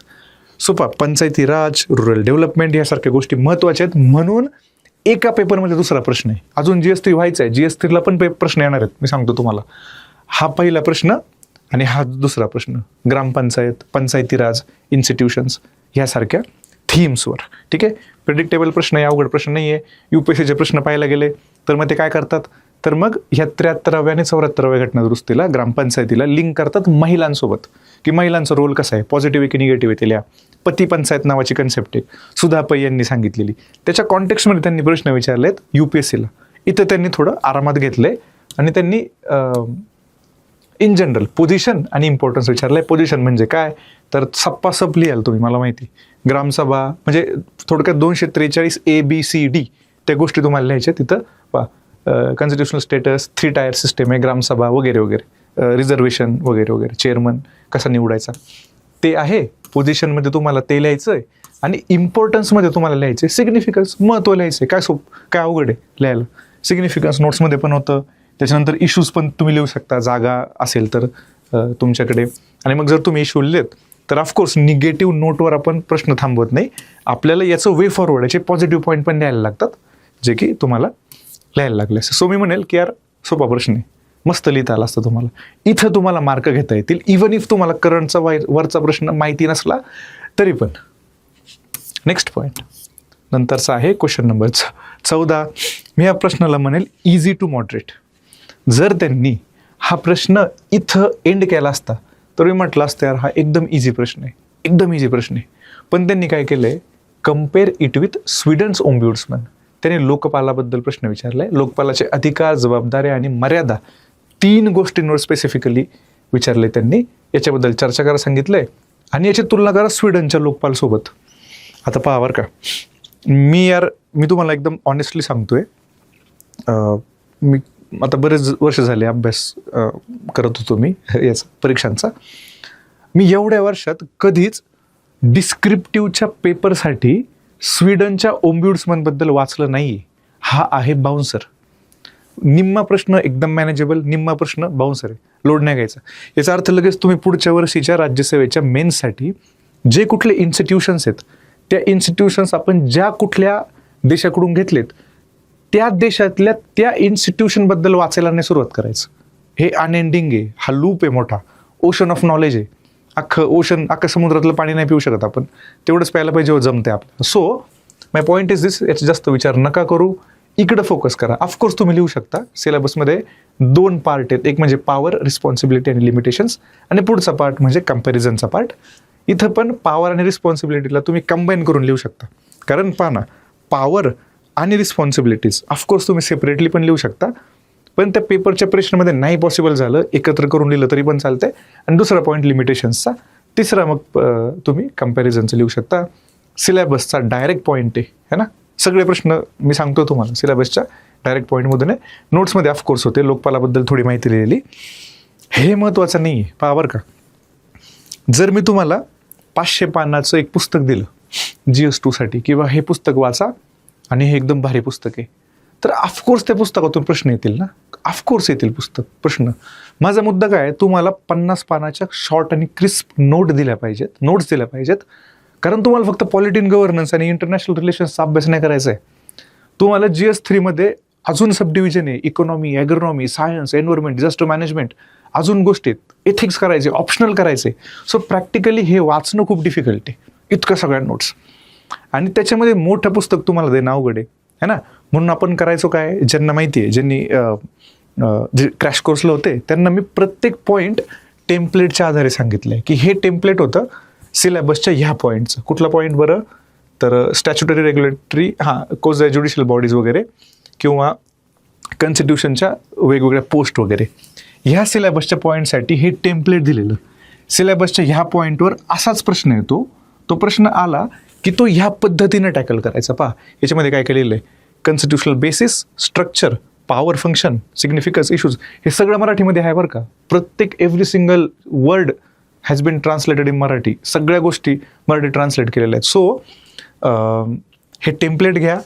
असा प्रश्न आला, तुमचा निम्मा प्रश्न आरामात टॅकल होतो. निम्मा प्रश्न यार मी म्हणेल ज्याने आत्तापर्यंत वाचलाय, hats off you, well and good. आपण पहा असं तर नाही आहे की आपण काहीच लिहिणार नाही, है ना. सो माझं काय म्हणणं आहे, हे चांगलं लिहा आणि हे जमत असेल तर लिहा, नाहीतर यार लिहून या. तुम्हाला माहिती आहे कसं लिहायचं, आपण तर लिहितं चालू आहे एवढ्या वर्षापासून. सो अशा पद्धतीनं, सो म्हणून त्याला मग मी इझी टू मॉडरेटमध्ये टाकलं. Next question number 15. या प्रश्नाला पण मी यार इझी म्हणेल, सोपा प्रश्न होता. कुठला प्रश्न आहे, comment on the political developments in the Maldives in the last 3 years. Should they be harmful to India, suggest measures. आता वावर का 3 गोष्टी होत्या याच्यामध्ये तुम्हाला लिहायला. पहिला मुद्दा होता कुठल्या पॉलिटिकल डेव्हलपमेंट झाल्यात मालदीवमध्ये, एक्झॅक्टली नोट्समध्ये लिहिले. पहा बरं का, नोट्स आपण अशाच डिझाईन केल्यात. पहा 2025ला काय झालं, 2024ला काय झालं, इंडिया आउट कॅम्पेन चालवलेली त्यांनी. त्याच्यानंतर 2025ला 25 जुलै 2025ला. सो याच्यापैकी तुमचे 2-3 रेफरन्सेस जरी आले करंट अफेअरचे तरी मजा येऊन जाईल. पेपर वाचताना एक्झामिनरला मार्क देऊन टाकेल तुम्हाला. सो पहिला पॉईंट झाला पॉलिटिकल डेव्हलपमेंट, ह्या प्रकारच्या पॉलिटिकल डेव्हलपमेंट झाल्या. Should they be harmful to India, yes no, दोन्ही याच्यामध्ये लिहायचं. येस पण लिहायचं, नो पण लिहायचं. आय होप तुम्ही हा पॉईंट येस आणि नोच्या कॉन्टेक्स्टमध्ये लिहिलं आहे. आणि मग हे जे इश्यूज आलेत, हे इंडिया आउट सारखे कॅम्पेन त्यांनी चालवलेत, त्या कॅम्पेनसाठी मेजर्स, उपाययोजना काय, आपण काय केलं गेलं पाहिजे. मग तेच ते बिग ब्रदरहूड वगैरे त्या गोष्टी स्टॅटिकमध्ये मी जात बसत नाही. सिलेबसच्या ह्या पॉईंटवर प्रश्न होता इंडिया अँड इट्स नेबरहूड. मी तुम्हाला याचं पण एक टेम्पलेट दिलेलं, आठवा. ते political relations, economic relations, strategic relations, cultural relations, त्याच्यामध्ये पण तुम्ही उत्तर लिहू शकत होता. ह्या 4 पॉईंटच्या प्रत्येक पॉईंटच्या आतमध्ये 2-3 जरी पॉईंट आले तरी पण तुमचे मस्त 7-8 पॉईंट बनत आहेत, उत्तर होऊन जात आहे. सो हा झाला क्वेश्चन नंबर 15, म्हणून मी याला इझी म्हणेल. त्यांनी 3 वर्षात विचारले, याचा अर्थ तुम्ही 3 वर्षाच्या मागचं एखादं रेफरन्स लिहूच शकत नाही असं नसतं, लिहू शकता. एक्झामिनर ते चेक नाही करणार जाऊन, है ना. फक्त ब्लफ नाही करायचं, खोटं नाही बोलायचं. जर तुम्ही इथं ब्लफ करायला लागले ना, जे झालंच नाही हे मालदीवमध्ये ते बोलायला लागले तर ते प्रॉब्लेमॅटिक आहे. बाकी 6 महिने पुढं मागं चालून जातात, डोंट वरी. ठीक आहे. Question number 16. हा प्रश्न पण मी इझी म्हणेल बरं का, सोपा प्रश्न आहे. काय प्रश्न आहे, भारताच्या राष्ट्रीय हिताच्या संदर्भात सार्क आणि बिमस्टेकची तुलना करा. भारतासाठी या प्रादेशिक संघटनांचे महत्त्व काय ते सांगा. कम्पेअर सार्क आणि BIMSTEC with reference to national interest. ठीक आहे, म्हणजे खूप काही वेगळं नाही करायचं आहे, फक्त लिहिताना तुम्हाला नॅशनल इंटरेस्ट, राष्ट्रीय हित या संकल्पनेबद्दल थोडीशी माहिती द्यायची. तर तुम्ही इंट्रोडक्शनमध्येच लिहिलं राष्ट्रीय हित म्हणजे काय, काम झालं. ठीक आहे, हा झाला पहिला मुद्दा. सिग्निफिकन्स काय त्या ऑर्गनायझेशनचा. ठीक आहे, सो 2-3 मेजर सब टॉपिक्स होते प्रश्नाचे, सब पार्ट होते प्रश्नाचे. तुम्हाला पहिल्यांदा हे माहिती पाहिजे की सार्कमधून बिमस्टेक तयार का झालं. तर पाकिस्तानचा रोल, तर पाकिस्तानने प्रॉब्लेमॅटिक गोष्टी चालू केल्या आणि आपल्याला फोकस करायचं होतं की आपले आजूबाजूचे देश जे त्यांच्यामध्ये शांतता राहिली पाहिजे, ते रिलॅक्स राहिले की आपण रिलॅक्स राहू, है ना, अशा पद्धतीने. सो हे झालेच त्याचे पार्ट. सिग्निफिकन्स विचारलाय, तरी पण 15 मार्काचा प्रश्न आहे. सो जाता जाता तुम्ही रेफरन्स देऊ शकता की ठीक आहे सिग्निफिकन्स त्यांचा आहे, तरी पण त्यांच्यामध्ये थोडेफार इश्यू चाललेत. कुठले इश्यू चाललेत, 2-3 पॉईंट लिहिले आणि त्या इश्यूला 2-3 पॉईंटचं वे फॉरवर्ड लिहिलं की चेरी ऑन टॉप. कारण पहा, इथं लिहिलंय ते ऑफकोर्स लिहायचंच आहे आपल्याला, मार्क तुम्हाला याच्याच मिळणार आहे. पण तुम्ही जर अर्ध्या पानात अजून काहीतरी क्रिएटिव्ह एक्स्ट्रा वर्क केलं की तुम्हाला मार्क जास्त पडतात. मी लिहायचो, है ना, मी ट्राय करायचो की क्वेश्चनमध्ये 2 गोष्टी विचारल्यात तर मी 4 गोष्टी पुट करायचो, स्मार्टली पुट करायचो. याला मी दिलं 2.5 पानं आणि शेवटच्या 2 गोष्टींना मी दिलं अर्ध पान, जेणेकरून बाकीच्यांपेक्षा माझं उत्तर ऑफकोर्स वेगळं वाटेल आणि मे बी आपल्याला मार्क पण पडतील, है ना. सो पहा, नोट्समध्ये एक्झॅक्टली होतं सार्कचे हे सगळे पॉईंट आहेत. मग त्या पाकिस्तानच्या इश्यूमुळे आणि बाकीच्या खूप हे जे आव्हानं जी आहेत, है ना, स्ट्रक्चरल असिमेट्री किंवा भारत पाकिस्तानची कोंडी किंवा सिक्युरिटी ट्रस्ट डेफिसिट वगैरे, इन्स्टिट्यूशनल बायपासिंग, असे मस्त मस्त कीवर्ड हे लिहायचे. हे सेपरेट नोटबुकमध्ये तुम्हाला लिहून ठेवायचे. सो याच्यामुळं आपण हे चालू केलं. मग इथं पण तुम्ही जर मॅप काढला असता, कसा मॅप पहा, सार्क आणि बिमस्टेक, मग याच्यामध्ये कुठले कुठले देश आहेत, बस कामच झालं डायरेक्ट. ठीक आहे. आता तुम्हाला ह्याला जर करंटला लिंक करायचं आहे तर मागच्या वर्षी 6वी बिमस्टेक शिखर परिषद झालेली, पण माझं म्हणणं यार त्याला काय अर्थ नाही. तुम्हाला जर कोणी करंट अफेअरला ह्या गोष्टी लिंक करून शिकवताय ना, मी तुम्हाला क्लिअर सांगेल ते मिसलिडिंग आहे. का माहिती आहे का, कारण तुम्हाला प्रश्न निघतोय की इथून तो इंडेक्सचा प्रश्न आहे, इंडायसेसचा तो प्रश्न करंट अफेअरमधला आहे. जपानचा प्रश्न होता मगाचा 11-12 नंबरचा प्रश्न होता, त्याला तुम्हाला करंटचे रेफरन्सेस द्यायला लागतील. पण यार हे मॅनेजेबल आहे. स्टॅटिक करा, नोट्स वाचा, लिहा. वाचणं नाही महत्त्वाचं, लिहिणं महत्त्वाचं आहे. 20 प्रश्न झाले की मी बोलतो त्याच्यावर. सो हा झाला 16 नंबरचा प्रश्न, इझी होता. 17 नंबरचा प्रश्न मॉडरेट प्रश्न आहे, पहा बरं का. NGO किंवा सेल्फ हेल्प ग्रुप हे फेवरेट थीम आहे, UPSCचे पण फेवरेट थीम आहे, राज्यसेवेमध्ये पण याच्यावर प्रश्न येईल हे माहितीच होतं, कारण सिलेबसचा डायरेक्ट पार्ट आहे. पण पहा, हा प्रश्न तरी पण या प्रश्नाला इझी नाही म्हणत आहे मी, हा प्रश्न मॉडरेटच म्हणेल मी. का माहिती का, कारण त्यांनी सिलेबसचे 2 पार्ट एकत्र केलेत आणि त्यांनी हे नाही विचारलं की रोल सांगा सेल्फ हेल्प ग्रुपचा. त्यांनी विचारले की गव्हर्नमेंट स्कीमचा रोल कशासाठी, सेल्फ हेल्प ग्रुपसाठी. सेल्फ हेल्प ग्रुपचा रोल नाही विचारलाय वुमन एम्पॉवरमेंटसाठी वगैरे, जो की UPSCला त्या प्रकारचे प्रश्न येतात. यांनी गव्हर्नमेंट स्कीमचा रोल विचारलाय. तर थोडासा किचकट प्रश्न केलाय. मला माहिती थोडा प्रश्न मे बी लिहायला अवघड असेल, पण मग तेच म्हणून मीडियम लिहिलाय आणि डिकोड झाला तर मग सोपं आहे. काय लिहायचंय, role in growth and development, काय प्रकारचा रोल आहे बरं पहा. मग ह्याच्यात जात नाही डिटेलमध्ये मी. फायनान्शियल रोल आहे का, क्रेडिट स्कीम्स, गव्हर्नमेंटच्या स्कीम्समधून क्रेडिट मिळतं, कर्ज मिळतं, इंटरेस्ट सबवेन्शन स्कीम असतात, फायनान्शियल इन्क्लुजनच्या स्कीम असतात, कपॅसिटी डेव्हलपमेंटच्या स्कीम असतात, सोशल इंडिकेटर्स वाढतात स्कीममुळं, स्किल डेव्हलप होतं, एम्पॉवरमेंट होतं. तेच पॉईंट लिहायचेत. जस्ट तुम्हाला फॅक्च्युअल कंटेंट लिहायला लागेल. तुम्हाला स्कीम्सची नावं लिहायला लागतील. स्कीमची नावं तुम्हाला महाराष्ट्रातल्या स्कीमची नावं लिहिली, चेरी ऑन टॉप, एकदम मस्त. आणि इंडियन नॅशनल लेवलच्या, सेंट्रल लेवलच्या, युनियन लेवलच्या स्कीम्स तुम्ही एनिवे लिहिणार आहातच.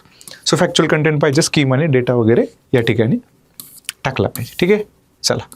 सो हा माझा पर्स्पेक्टिव्ह आहे बरं का. हे तुम्ही केलंच असेल, असं करायलाच पाहिजे असं काही नाही. मी हे करायचो जेव्हा मी लिहायचो तेव्हा.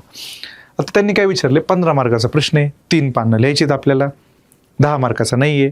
त्यात प्रश्न त्यांनी काय 4 ओळीचा पण नाही विचारलाय, स्ट्रेट फॉरवर्ड प्रश्न विचारलाय. सो मी एक्स्ट्रा कंपोनंट टाकून यायचो. मी काय एक्स्ट्रा कंपोनंट टाकला असता तर, आणि त्यांनी एक्सप्लेन लिहिलंय उत्तरामध्ये, तुम्ही उलटं फिरू शकता ॲन्सर. उलटं म्हणजे काय, तर लिमिटेशन्स पण लिहिले असते मी की हे गव्हर्नमेंट स्कीम्समुळं सेल्फ हेल्प ग्रुपची ग्रोथ आणि डेव्हलपमेंट ह्या पद्धतीनं होते, पण याच्यामध्ये इश्यू पण आहेत. कुठले इश्यू आहेत, हे इश्यू आहेत, चॅलेंजेस, हे चॅलेंजेस आहेत. आणि ते चॅलेंजेस टॅकल करायला सोल्युशन काय ते पण मी ब्रीफली लिहिलं असतं. किती पेजमध्ये? हार्डली पाऊण पेज, अर्धा पेज लिहिलं असतं फक्त मी. ठीक आहे, चलो. नोट्समध्ये होतं का? तर ऑफकोर्स होतं यार, सेल्फ हेल्प ग्रुपबद्दल माहिती होती है ना, अशा पद्धतीने. बाकी आय होप तुम्ही या डायग्राम वगैरे काढले असाल पेपरमध्ये. ज्या ठिकाणी अप्रोप्रिएट नेसेसिटी आहे त्या ठिकाणी डायग्राम काढा. असं नका होऊन देऊ की एक्झामिनरला कळून जातं है ना. जेव्हा आम्ही ॲज अ एक्झामिनर बऱ्याचदा पेपर उचकतो ना स्टुडंटचा, तेव्हा समजतं की यार just for the sake of diagram टाकायची म्हणून डायग्राम टाकली. तसं नाही कळून द्यायचं, स्मार्ट बनायचं थोडं. सो या सगळ्या डायग्राम मे बी तुम्हाला टाकता आल्या असत्या ज्या ठिकाणी रिलेव्हंट आहे त्या ठिकाणी. आपल्या नोट्समध्ये सगळ्या डायग्राम आहेत, डेटा फाईल पण आहे. चलो आपण जाऊयात क्वेश्चन नंबर 18कडे. क्वेश्चन नंबर 18ला पण मी इझी म्हणेल. क्वेश्चन काय होता? Provide information about welfare schemes of the central and state governments for the weaker section of the society. बऱ्याच जणांचं म्हणणं होतं की महाराष्ट्र स्पेसिफिक प्रश्न विचारतील. कुठं प्रश्न आहेत महाराष्ट्र स्पेसिफिक? आहे एक तरी प्रश्न. हा प्रश्न थोडासा रेफरन्स दिला त्यांनी स्टेट गव्हर्नमेंटच्या स्कीम्स विचारल्यात. त्या तर आपल्याला माहिती आहे कुठल्या स्कीम्स आहेत. सो मी म्हणेल की हा तुमचा सगळ्यात बेस्ट लिहिलेला प्रश्न असायला पाहिजे होता. कारण त्यांनी प्रश्नात ओपन एंडेड सांगितले. त्यांनी नाही म्हटलं तुम्हाला की फायनान्शियल इन्क्लुजनसाठी जनधन स्कीमबद्दल माहिती लिहा, इंदिरा आवास योजनेबद्दल माहिती लिहा, स्मार्ट सिटीबद्दल माहिती लिहा, स्टँडअप इंडिया, स्टार्टअप इंडियाबद्दल माहिती लिहा. नाही, त्यांनी म्हटले लिहा, व्हल्नरेबल सेक्शनसाठी लिहा, जे पाहिजे ते लिहा. त्याच्यामुळं सिलेबसच्या ह्या पॉईंटचा प्रश्न आहे हा वेलफेअर स्कीमबद्दल. सो शिकवताना ऑफकोर्स वीकर सेक्शन म्हणजे व्हल्नरेबल सेक्शन कुठले याची मी तुम्हाला लिस्ट दिलेली. ठीक आहे, हे आहेत व्हल्नरेबल सेक्शन. ह्या व्हल्नरेबल सेक्शनला कुठल्या यांच्यासाठी कुठल्या स्पेसेसमध्ये काम करणं गरजेचं आहे, कुठल्या क्षेत्रांवर काम करणं गरजेचं आहे, त्याचं एक गोष्ट आहे. करा यांचं परम्युटेशन कॉम्बिनेशन. याच्यामध्ये टाका गव्हर्नमेंट स्कीम्स. कुठल्या गव्हर्नमेंट स्कीम्स? स्टेट लेवलच्या पण, युनियन लेवलच्या पण. झालं उत्तर. आणि हे पण ओपन एंडेड. तुम्हाला क्रिएटिव्ह स्कोप आहे, क्रिएटिव्ह लिबर्टी आहे, जे लिहायचं ते लिहा. ठीक आहे. व्हल्नरेबल सेक्शन्स, वीकर सेक्शन्स कुठले आहेत? तर SC, ST, OBC, woman, children, elderly, PWD, person with disabilities आणि ट्रान्सजेंडर लिहायचं. ट्रान्सजेंडरबद्दल लिहायचं. मला माहिती नाही लिहित पोरांचं म्हणणं असं आहे की वुमनबद्दल लिहिलं की आम्ही मॅक्झिमम व्हल्नरेबल लोकांबद्दल लिहिलं. Transgender are the most vulnerable. PWD बद्दल, एल्डरली, वुमन, चिल्ड्रन पण व्हल्नरेबल आहे है ना. सो ह्यांना लिहायचं. हेल्थ, एज्युकेशन, त्यांचं प्रोटेक्शन, डिजिटल कॉन्टेक्स्टमधले त्यांचं एक्सक्ल्युजन किंवा सोशल आयसोलेशन, हायरार्की म्हणजे उतरंडीची पदसोपानात्मक अवस्था है ना. आणि ह्या सगळ्या गोष्टींबद्दल तुम्हाला लिहिता आलं असतं. अजून एका इंटरेस्टिंग पॉईंटबद्दल लिहिता आलं असतं जे की तुम्हाला मी सोसायटी शिकवताना प्रत्येक वेळेस सांगितले. ते म्हणजे एखादी व्यक्ती व्हल्नरेबल असते ती फक्त एकाच इंडिकेटरवर व्हल्नरेबल असते असं नाही. एखादी व्यक्ती समजा वुमन आहे, महिला आहे, तर ती ग्रामीण महिला पण असते ना. सो ग्रामीण ही एक व्हल्नरेबिलिटी, महिला ही एक व्हल्नरेबिलिटी. ह्या दोन्ही व्हल्नरेबिलिटीला एकत्र केलं त्याला म्हणतात इंटरसेक्शनॅलिटी. आंतरछेदितता मराठीमध्ये शब्द आहे त्याला. सो त्यांच्या इंटरसेक्शनल व्हल्नरेबिलिटीबद्दल पण तुम्ही लिहू शकला असता. पडले असते का नाही मार्क तुम्हाला. सो आय होप काय ज्यांनी सोसायटीचे लेक्चर केले असतील त्यांनी लिहिलं असेल. पण मी म्हणेल हा सोपा प्रश्न होता, एकदम इझी, चिल, आरामात मॅनेजेबल प्रश्न आहे. क्वेश्चन नंबर 19 इझी प्रश्न म्हणेल परत एकदा मी. काय इझी प्रश्न आहे मी सांगतो. स्ट्रेट फॉरवर्ड प्रश्न आहे. मानवी संसाधनाच्या विकासात आरोग्य आणि शिक्षणाची भूमिका स्पष्ट करा. Explain the role of health and education in the development of human resource. पहा डायरेक्ट आहे तसा सिलेबसचा पॉईंट आहेत. आत्तापर्यंत आपण टोटल 3 प्रश्न पाहिलेत जे की एक्झॅक्टली सिलेबसचे आहेत. म्हणजे डायरेक्ट लाईन ॲज अ प्रश्न विचारलाय त्यांनी, इथं प्रश्न विचारलाय. बाकी असे 10 प्रश्न आहेत जे की सिलेबसमधून डायरेक्टली घेतलेत. ठीक आहे. आणि बाकीचे ऑफकोर्स इन्स्पायर्ड आहेत सिलेबसपासून. इथं पहा syllabus. Issues related to development and management of social sectors related to health development and human resource. 3 शब्द आहेत. 3 शब्द क्वेश्चनमध्ये आहेत. नोट्समध्ये एक्झॅक्टली आहे तसा कंटेंट होता शिकवलेला पण. आणि मी म्हणाल यार हा प्रश्न लिहायला काय लागतं. चल एखादी नवीन व्यक्ती 10वीच्या पोराला बसवा हेल्थ आणि एज्युकेशनबद्दल, तो पण लिहिल. ग्रॅज्युएशनच्या पोराला बसवा तो पण लिहिल. सो यार हे प्रश्न होते मॅनेजेबल. एक्सप्लेन म्हटले आणि रोल विचारलाय. सो आय होप त्या गोष्टीकडे तुमचं लक्ष असेल. सो म्हणून मी याला म्हणेल की यार हा इझीच प्रश्न आहे. Last question number 20. पहा आता यार शिकवताना फार ओरडून माझा घसा कोरडा झाला. मी तुम्हाला सांगितलं की मोदी जे आहेत ना आपले पंतप्रधान आहेत, त्यांची भाषणांमध्ये विकसित भारत 2047वर खूप भर आहे त्यांचा. तुम्ही UPSCच्या जे UPSCचे मेन्स लिहायचे त्या पोरांचे पेपर उचकले ना, तर काहीच आठवलं नाही की विकसित भारत 2047. आणि अशा वेगवेगळ्या थीम्स आहेत. ही झाली एक थीम, ही सगळ्यात इम्पॉर्टंट थीम आहे. मी लेक्चरमध्ये तुम्हाला कितीतरी वेळा सांगितलेलं की विकसित भारत 2047 इम्पॉर्टंट आहे, त्याच्याबद्दल वाचायचं, त्याच्याबद्दल बेसिक प्रिपेअर करून ठेवा. एक्झॅक्टली प्रश्न आलाय. पण प्रश्न विकसित भारत 2047वर पण नाही आहे. प्रश्न अजून जास्त प्रेडिक्टेबल गोष्टीवर आहे, तो म्हणजे गव्हर्नन्स. हे पण यार मी खूपदा सांगितलेलं की गव्हर्नन्स कन्सेप्ट महत्त्वाची सिलेबसचा पार्ट आहे. सिलेबसमध्ये एक्झॅक्टली गव्हर्नन्सचे मल्टिपल सबटाईप्सबद्दल बोलले त्यांनी. कुठले सबटाईप आहेत? Governance, ethical governance, good governance वगैरे वगैरे, है ना. त्याच्यामध्ये गव्हर्नन्स सगळ्यात महत्त्वाचं आहे. मी परत सांगतो तुम्हाला, GS3मध्ये ॲग्रिकल्चर टेक्नॉलॉजीचा पार्ट, ॲग्रिकल्चर टेक्नॉलॉजी म्हणजे ॲग्रिकल्चर या सेक्टरमध्ये टेक्नॉलॉजी कशी टाकतायत हा इम्पॉर्टंट पॉईंट आहे. UPSCची फेवरेट थीम आहे. जशी UPSCची फेवरेट थीम गव्हर्नन्स पण आहे आणि यांनी कॉपी केली आहे, राज्यसेवेसाठी कॉपी केली आहे. सो तिकडं पण कॉपी करू शकतात ते.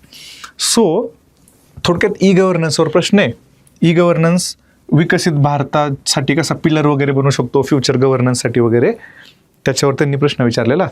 मी म्हणाले यार सोपा प्रश्न होता. सोप्याला सोपा अवघडला अवघड म्हणायला पाहिजे. डायरेक्ट सिलेबस आहे, त्याच्यामध्ये गव्हर्नन्स याला उचलला आहे. ट्रान्सपरन्सी आणि अकाउंटेबिलिटी ह्या 2 गोष्टींना त्यांनी वरती उचललेला 10 मार्काच्या प्रश्नाला. सो हेच आहे, सिलेबसच आहे, पाठ करून टाका, इथूनच प्रश्न येत आहेत. प्रश्न झाला, सिलेबसचा पॉईंट झाला, नोट्स झाले. नोट्समध्ये गव्हर्नन्स पण सांगितलेलं, गव्हर्नन्स सांगितलेलं, मी लिहिलेलं. याची खूप उदाहरणं लक्षात ठेवा. हे सगळे एक्झाम्पल पार्ट असले पाहिजेत सांगितलेलं. ह्या एक्झाम्पलपैकी 3-4 जर एक्झाम्पल आले प्रश्नामध्ये 15 मार्काच्या, काम झालं तुमचं. आणि ऑफकोर्स मी तुम्हाला टेम्पलेट पण दिलेलं की गव्हर्नन्सवर कुठलाही प्रश्न आला, good governance, ethical governance, governance, तरी तुम्ही एक्झॅक्टली हे पॉईंट पेपरमध्ये या ठिकाणी रोल लिहू शकता. हेच लिहायचं होतं. विकसित भारताच्या कॉन्टेक्स्टमध्ये लिहा, मोदींचं नाव लिहा, इकडून तिकडून 2-4 पॉईंट अजून गोळा करा, झालं प्रश्न. ओव्हरऑल मला नाही खूप टॉक्झिक गोष्ट दिसते, मला त्याच्यावर बोलायचं पण नाही, माझा रोल पण नाही येतो. ते म्हणजे यार सगळेजण क्लेम करताय की इकडून प्रश्न आले, तिकडून प्रश्न आले वगैरे वगैरे. माझं खूप हंबल आणि क्लिअर ओपिनियन असं आहे की समजा एखाद्या पर्टिक्युलर नोट्समधून प्रश्न आले की तुमचं काम नाही होत है ना. ही काय ऑब्जेक्टिव्ह टाईप एक्झामिनेशन नाही की तुम्हाला एक पुस्तक दिलं, तुम्ही व्यवस्थित वाचलं, रिव्हिजन केली, MCQ आला, सॉल्व्ह केला. तुम्हाला ॲन्सर रायटिंगचं स्किल आहे ना, हे क्रिएटिव्ह गोष्ट आहे, ती तुम्हाला उत्तरोत्तर पद्धतीने डेव्हलप करायला लागते. त्यासाठी तुम्हाला एका इकोसिस्टममध्ये यायला लागतं. त्याच्यामुळे तुम्हाला मेंटोर्स असायला लागतात. तुमचे पेपर तुम्हाला इव्हॅल्युएट करून घ्यायला लागतात. तुमचे कन्सिस्टंट मेंटल ब्रेकडाऊन चालू असतात आपले परीक्षेच्या कॉन्टेक्स्टमध्ये. आपण स्वतःला प्रश्न विचारायला लागतो, स्वतःच्या एक्झिस्टन्सवर क्वेश्चन करायला लागतो की मला जमणार आहे का नाही वगैरे. ते मॅनेज करायला मेंटोर्स असायला लागतात. पेपर लिहायला एक फिजिकल ॲक्च्युअल स्पेस असायला लागतो की तुम्ही ह्या जागी या, पेपर लिहा, इम्प्रूव्ह करा वगैरे वगैरे. आणि मग ह्याच्या जोडीला नोट्स असायला लागतात. सो मला यार टू बी व्हेरी ऑनेस्ट माझं म्हणणं आहे की नोट्सचा रोल इम्पॉर्टंट आहे, पण मोर दॅन दॅट तुमचं ॲन्सर रायटिंग जास्त इम्पॉर्टंट आहे. हे इवन तुम्ही ज्यांनी आता मेन्स लिहिली आहे त्यांना पण तुम्ही विचारा. नोट्स छोटे असायला पाहिजे, शॉर्ट, क्रिस्प आणि बेस्ट असायला पाहिजेत. तेच असायला पाहिजे नोट्समध्ये जे पेपर लिहितं. त्या उद्दिष्टाने आपण समरी नोट्स बनवायचा प्रयत्न केला आणि खूप छान रिस्पॉन्स होता. मस्त नोट्स वाचल्या, खूप स्टुडंट्सने नोट्स वाचल्या यापेक्षा ज्यांनी वाचल्या त्यांना ॲक्च्युअल पेपरमध्ये फायदा झाला, ते जास्त महत्त्वाचं, ते झालं पण. सो कन्क्लूड करताना मी म्हणेल की यार याच्याकडं नका फोकस करू की माझ्या सोर्समधून एवढे प्रश्न आले वगैरे वगैरे, कारण त्याला काही इम्पॉर्टन्स नाही आहे. इम्पॉर्टन्स फक्त इकोसिस्टम आणि मेंटॉर्स आणि कन्सिस्टंट ॲन्सर रायटिंग पॅटर्नला आहे. तरी तुम्ही मला धरून विचारलं की बाबा सांगा किती प्रश्न आले, तर मी तुम्हाला एकदम ऑनेस्टली सांगेल की आपली जी समरी नोट होती 15 ते 16 प्रश्न समरी नोट्समधून डायरेक्टली आहेत. मी तुम्हाला बिलकुल नाही म्हणणार की 20च्या 20 प्रश्न होते, कारण पॉसिबलच नाही. कसं पॉसिबल आहे नोट्स 20 प्रश्न येणं? आणि ज्यांनी UPSCची मेन्स प्रामाणिकपणे अभ्यास करून लिहिली आहे त्यांना माहिती असतं की 15-16 इट्स अ गुड नंबर. खूप छान आकडा आहे. So I am pretty much satisfied with this thing की 15-16 प्रश्न पडले है ना. इनडायरेक्टली म्हटलं तर यार मग इनडायरेक्टली प्रश्न मी म्हणेल की फक्त लॅटरल एंट्री आणि तो इंडेक्सचा प्रश्न होता ना, तो सोडून बाकीचे प्रश्न लिहू शकता तुम्ही, लिहू शकता 100% लिहू शकता. आणि लिहून आलेत 20-20 प्रश्न लिहून आलेत पोरं, ठीक आहे. सो समरी नोट्सचा अभ्यास करून तुम्ही हे बघा, पहिला काय होतं, समरी नोट्समधून डायरेक्टली किती प्रश्न सॉल्व्ह होत होते, 15 ते 16 प्रश्न. समरी नोट्समधून इनडायरेक्टली किती प्रश्न सॉल्व्ह होत होते, 18 प्रश्न. समरी नोट्सचा अभ्यास करून किती प्रश्न सॉल्व्ह करू शकतो, 20 प्रश्न, कारण लिहून आलेत स्टुडंट्स. आता तुमचा प्रश्न असेल समरी नोट्स कुठे मिळतील, ग्रुपवर आपल्या टेलिग्रामच्या प्रयासच्या. कसे मिळतील, फ्री मिळतील. आपण सगळं कंटेंट फ्री आहे आपलं. सो आय होप तुम्हाला बेसिक आयडिया आली असेल. एक बेसिक आपण पण एका पेजवर आलो असू की पेपरमध्ये खूप अवघड प्रश्न नव्हते. पेपर UPSC सारखा नव्हता.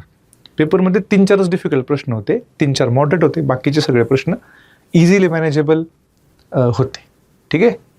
बाकी आय होप आपण ऑफकोर्स इन फ्युचर भेटूयात. आपण मग ते मॉडेल आन्सर टाईप प्रत्येक प्रश्नाला घेऊन डिकोड करून इन डेप्थ गप्पा मारू. आय होप तुम्ही हे लेक्चर GS2चा पेपर झाल्यानंतर पाहताय. आय होप याच्यामधून तुम्हाला काहीच नाही मिळालं, 3 गोष्टी मिळाल्या तरी चालतील. पहिलं कुठलं, की नोट्समधून प्रश्न येतात कारण नोट्स छान बनवले आहेत. सो नोट्स वाचा, एकदा रिवाईज करा, काम होऊन जाईल. पॉईंट 1. पॉईंट 2, डेटा महत्त्वाचा आहे ना. आपण एखादं उत्तर लिहितो, आपल्याला फक्त कोरडे पॉईंट लिहून नाही चालत, प्रत्येक पॉईंटला सबस्टॅन्शिएट करायला लागतं. त्याला आपलं डेटा लागतात, एक्झाम्पल लागतात, कीवर्ड्स लागतात. सो हा पण इम्पॉर्टंट मुद्दा आहे. आणि तिसरं म्हणजे जर तुम्ही आन्सर रायटिंग केली आत्तापर्यंत तर जमते लिहायला. शेवटच्या मॉक टेस्टपर्यंत नाव नाही सांगत त्यांचे मी, पण बऱ्याच जणांचे 17-18 प्रश्नापर्यंत लिहित आलेले. आत्ता डायरेक्ट 20 प्रश्न लिहून आलेत, मॅनेजेबल आहेत प्रश्न, ठीक आहे. चलो, सो आय होप तुम्हाला बेसिक आयडिया आली असेल. Thank you so much.